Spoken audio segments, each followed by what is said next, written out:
శ్రీవారి సాలకట్ల బ్రహ్మోత్సవాలు సెప్టెంబర్ 24 బుధవారం సాయంత్రం 5:43 నుండి ధ్వజారోహణం పెద్ద శేషవాహనం రాత్రి 9 గంటలకు. సెప్టెంబర్ 25 గురువారం ఉదయం 8 గంటల నుంచి 10 గంటల వరకు చిన్న శేషవాహనం, సాయంత్రం 7 గంటల నుంచి రాత్రి 9 గంటల వరకు హంస వాహనం. సెప్టెంబర్ 26 శుక్రవారం ఉదయం 8 గంటల నుంచి 10 గంటల వరకు సింహ వాహనం, సాయంత్రం 7 గంటల నుంచి రాత్రి 9 గంటల వరకు ముత్యపు పందిరి వాహనం.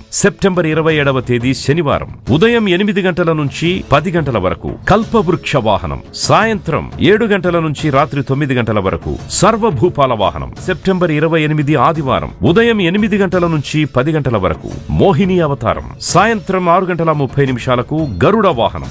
సెప్టెంబర్ 29వ తేదీ సోమవారం ఉదయం 8 గంటల నుంచి 10 గంటల వరకు హనుమంత వాహనం, సాయంత్రం 4 గంటలకు స్వర్ణరథం, సాయంత్రం 7 గంటల నుంచి రాత్రి 9 గంటల వరకు గజవాహనం. సెప్టెంబర్ 30వ తేదీ మంగళవారం ఉదయం 8 గంటల నుంచి 10 గంటల వరకు సూర్యప్రభ వాహనం, సాయంత్రం 7 గంటల నుంచి రాత్రి 9 గంటల వరకు చంద్రప్రభ వాహనం. అక్టోబర్ 1 బుధవారం ఉదయం 7 గంటల నుంచి రథోత్సవం, సాయంత్రం 7 గంటల నుంచి 9 గంటల వరకు అశ్వవాహనం. అక్టోబర్ 2 గురువారం ఉదయం 6 గంటల నుంచి 9 గంటల వరకు చక్ర స్నానం, సాయంత్రం 7 గంటల నుంచి ధ్వజావరోహణం.